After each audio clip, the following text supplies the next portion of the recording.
വടകര ലോക്സഭാ മണ്ഡലത്തിലെ തിരഞ്ഞെടുപ്പ് പ്രചാരണ വേളയിലാണ് കാഫിർ പോസ്റ്റ് പ്രചരിപ്പിച്ചത്. LDF സ്ഥാനാർത്ഥി KK ശൈലജയെ കാഫിർ എന്ന് വിശേഷിപ്പിച്ച് ലീഗ് പോസ്റ്റർ ഇറക്കിയെന്നായിരുന്നു പരാതി.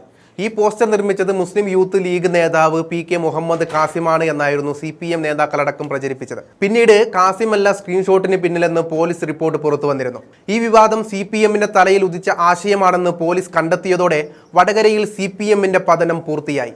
എന്നാൽ വിവാദം വടകര ലോക്സഭാ തിരഞ്ഞെടുപ്പോട് കൂടി അവസാനിച്ചുവെന്ന് ആശ്വസിച്ച CPMനെ കണക്കിന് കൊടുക്കുകയാണ് ഷാഫി പറമ്പിൽ. പേരാവൂരിൽ അഡ്വക്കേറ്റ് സണ്ണി ജോസഫിന്റെ റോഡ് ഷോ ഉദ്ഘാടനം ചെയ്തുകൊണ്ട് നടത്തിയ പ്രസംഗത്തിലാണ് വീണ്ടും കാഫിർ സ്ക്രീൻഷോട്ട് വിവാദം ഷാഫി പറമ്പിൽ ഉയർത്തിവിട്ടത്. തന്റെ ഫോണിൽ ഇത് സംബന്ധിച്ച കേസിന്റെ രേഖകൾ ഷാഫി സൂക്ഷിച്ചിരുന്നു. ആ കേസിന്റെ നിലവിലെ അവസ്ഥ ഷാഫി പറമ്പിൽ ചൂണ്ടിക്കാണിക്കുന്നുണ്ട്. ഈ സ്ക്രീൻഷോട്ടിന് പിന്നിൽ DYFI ആണെന്നും അത് ആദ്യം പ്രത്യക്ഷപ്പെട്ടത് DYFIയുടെ വാട്സപ്പ് ഗ്രൂപ്പിലാണെന്നും ഷാഫി പറമ്പിൽ ചൂണ്ടിക്കാണിക്കുന്നുണ്ട്. ഇതിന്റെ തെളിവുകളാണ് പേരാവൂർ റോഡ് ഷോയിൽ ഷാഫി പറമ്പിൽ ഉയർത്തിക്കാട്ടിയത്. ഇതോടെ വടകരയിലെ CPMനെ വീഴ്ത്തിയ വജ്രായുധം പേരാവൂരിലും ശൈലജയുടെ വിധി കുറിക്കുമെന്ന് ഈ ഘട്ടത്തിൽ ഉറപ്പിക്കാം. ഇതിനു പുറമെ വീണ ജോർജിനെ കരിങ്കൊടി കാണിച്ചതിന്റെ പേരിൽ ബോംബേറിനിരയായ KSU പ്രവർത്തകന്റെ കാര്യവും ഷാഫി എടുത്തു കാണിക്കുന്നുണ്ട്. അവിടെ അറസ്റ്റിലായത് DYFI നേതാവാണെന്ന വിവരവും ഷാഫി പുറത്തുവിട്ടു. ജനസഞ്ചയത്തെ സാക്ഷിയാക്കി ഷാഫി പറമ്പിൽ കാഫിർ സ്ക്രീൻഷോട്ട് വിവാദം ഉയർത്തിവിടുന്നതിന്റെ ദൃശ്യങ്ങൾ ചേർക്കുന്നുണ്ട്. കണ്ടുനോക്കാം. വടകരയിൽ വലിയ കൊട്ടിഘോഷിച്ചതാണ് കാഫിർ സ്ക്രീൻഷോട്ട്. എന്തൊരു വർഗീയതയാണ്ടോ എന്നൊക്കെ ചോദിച്ച് എന്റെ ചിത്രം വെച്ച് കുറെ പോസ്റ്റുകൾ ഇട്ടതാണ്. നിങ്ങൾ എനിക്കൊരു 1 മിനിറ്റ് സമയം തന്നാൽ കോടതിയിൽ അവസാനം അത് എവിടെ എത്തി നിൽക്കുന്നു എന്നുള്ളത് നിങ്ങളുടെ ശ്രദ്ധയിൽ ഒന്ന് പെടുത്താൻ ഞാൻ ആഗ്രഹിക്കുന്നു. ഒരൊറ്റ മിനിറ്റ് സമയം ഞാൻ നിങ്ങൾ പറഞ്ഞപ്പോൾ ഞാൻ തയ്യാറായി വെച്ചിട്ടില്ല. ഞാനൊന്ന് എടുക്കട്ടെ, ഒറ്റ സെക്കൻഡ്. ആ കേസിന് എന്ത് സംഭവിച്ചു എന്ന് നിങ്ങളൊന്ന് അറിയാൻ വേണ്ടി ഞാനൊന്ന് പറയാൻ ശ്രമിക്കുന്നു. നിങ്ങളൊരു കാര്യം, കോടതിയിൽ പോലീസ് കൊടുത്ത റിപ്പോർട്ടിനകത്ത് പറയുന്നത് president 30/6/2024 statement of Ribesh son of Ramakrishnan. Ribesh son of Ramakrishnan youth കോൺഗ്രസ്സുകാരനല്ല. Ribesh son of Ramakrishnan youth ലീഗുകാരനല്ല. റിബേഷ് സൺ ഓഫ് രാമകൃഷ്ണൻ UDFന്റെ നേതാവല്ല, പ്രവർത്തകനല്ല, യുവജന സംഘടനകളുടെ നേതാവല്ല. കറകളഞ്ഞ DYFI-കാരനാണ് Ribesh son of Ramakrishnan.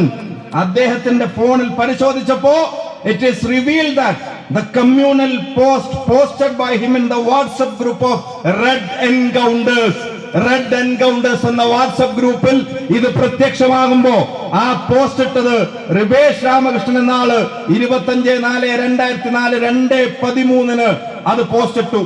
On interrogation, Ribesh could not reveal from where he has obtained the communal post. DYFI നേതാവായ റിബേഷ് പറയുന്നില്ല ഈ പോസ്റ്റ് എവിടുന്ന് കിട്ടി എന്ന്. DYFI നേതാവായ റിബേഷ് പോലീസിനോട് പറയുന്നില്ല എന്ന് പോലീസ് കോടതിയിൽ കൊടുത്ത സ്റ്റേറ്റ്മെന്റിൽ റിപ്പോർട്ടിൽ പറയുമ്പോ അതെന്റെ തലയിൽ കെട്ടിവെച്ച് എന്നെ വർഗീയവാദിയാക്കാൻ CPM നടത്തിയ ശ്രമങ്ങളെ വടകരയിലെ ജനങ്ങൾ തൂത്തെറിഞ്ഞിട്ടുണ്ടെങ്കിൽ അത്തരം ശ്രമങ്ങളെ കേരളത്തിലെ ജനങ്ങൾ വെച്ചു പൊറുപ്പിക്കില്ല എന്ന കാര്യത്തിന് ഒരു സംശയവും വേണ്ട. നിങ്ങൾ കണ്ടതാണ്.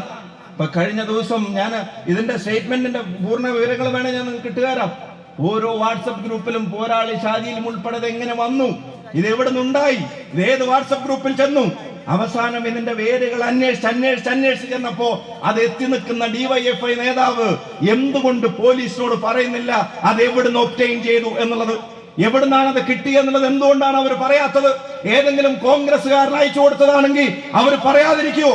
ഏതെങ്കിലും യൂത്ത് ലീഗുകാരൻ അയച്ചു കൊടുത്തതാണെങ്കിൽ അവർ പറയാതിരിക്കുവോ? അപ്പൊ നിങ്ങൾ അറിയണം, ആ ശ്രമങ്ങളൊക്കെ തലയിൽ കെട്ടിവെച്ച് വലിയ വിവാദങ്ങൾ ഉണ്ടാക്കി, വലിയ വാർത്തകൾ ഉണ്ടാക്കി, പരസ്പരം വലിയ ധാരണകൾ ഉണ്ടാക്കി വേട്ടയാടാനുള്ള വലിയ ശ്രമങ്ങൾ നടത്തിയതിന് ഈ കാര്യങ്ങളൊക്കെ പുറത്തു വരുന്നതിന് മുമ്പ് തന്നെ വടകരയിലെ ജനങ്ങൾ യോജിച്ച് തൂത്തെറിഞ്ഞ് നമ്മൾ കണ്ടതാണ്.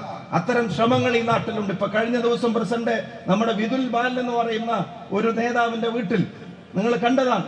ഒരു നേതാവിന്റെ വീട്ടിൽ ഈ കരിങ്കൊടി കാണിച്ചതിന്റെ പേരിൽ ബോംബെറിഞ്ഞു.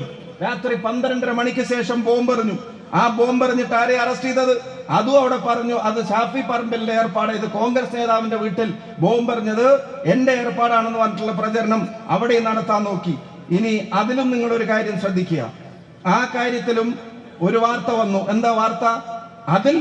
അതിൽ അറസ്റ്റ് ചെയ്ത ആളുടെ പേര് മിഥുൻ മാഷ് എന്നാണ് എനിക്ക് തോന്നുന്നത്, DYFI നേതാവ്. അതും DYFI നേതാവ്. ഒരു പയ്യൻ കരിങ്കൊടി കാണിച്ച് സമരം നടത്തിയതിന്റെ പേരിൽ അവസാനം മന്ത്രിയുടെ കഴുത്ത് പിടിച്ച് തിരിച്ചു, കൈ പിടിച്ച് തിരിച്ചു എന്നൊക്കെ പ്രഖ്യാപിച്ചിട്ട് പ്രസംഗിച്ചിട്ട് മെഡിക്കൽ റിപ്പോർട്ട് വന്നപ്പോ അത്തരം ഒരു ക്ഷതം മന്ത്രിയുടെ ശരീരത്തിൽ ഇല്ല. ഈ ദൃശ്യമാധ്യമങ്ങളുടെ മുഴുവൻ ക്യാമറയും പരിശോധിച്ചപ്പോ ആ കേസ് പ്രവർത്തകരുടെ നിഴല് പോലും ആ മന്ത്രിയുടെ ശരീരത്തിൽ സ്പർശിച്ചിട്ടില്ല. ഒരു കറുത്ത കഷ്ണം തുണി കൊണ്ട് ഒരു പ്രതിഷേധം നടത്തിയതിന്റെ പേരിൽ വധശ്രമത്തിന് കേസെടുത്ത പിണറായി വിജയന്റെ പോലീസാണ് ഈ നാട്ടിലെ ചെറുപ്പക്കാരുടെ തല ചെടിച്ചട്ടി കൊണ്ട് അടിച്ചു പൊട്ടിച്ചപ്പോ അത് ജീവൻ രക്ഷാ പ്രവർത്തനമാണെന്ന് പറഞ്ഞിട്ടുണ്ടെങ്കിൽ അതൊന്നും കേരളത്തിലെയും കണ്ണൂരിലെയും ജനങ്ങൾ മറന്നിട്ടില്ല. ഇപ്പൊ ഇവിടെ നടക്കുന്നത് ഈ സർക്കാരിൽ നിന്നുള്ള ജനങ്ങളുടെ ജീവൻ രക്ഷിക്കാനുള്ള പോരാട്ടമാണ്. അതിന്റെ മുൻപന്തിയിൽ ഞങ്ങളെ നയിക്കുന്ന നേതാവിന്റെ പേരാണ് അഡ്വക്കേറ്റ് സണ്ണി ജോസഫ് എന്നുള്ളത് പേരാവൂരിനറിയാം.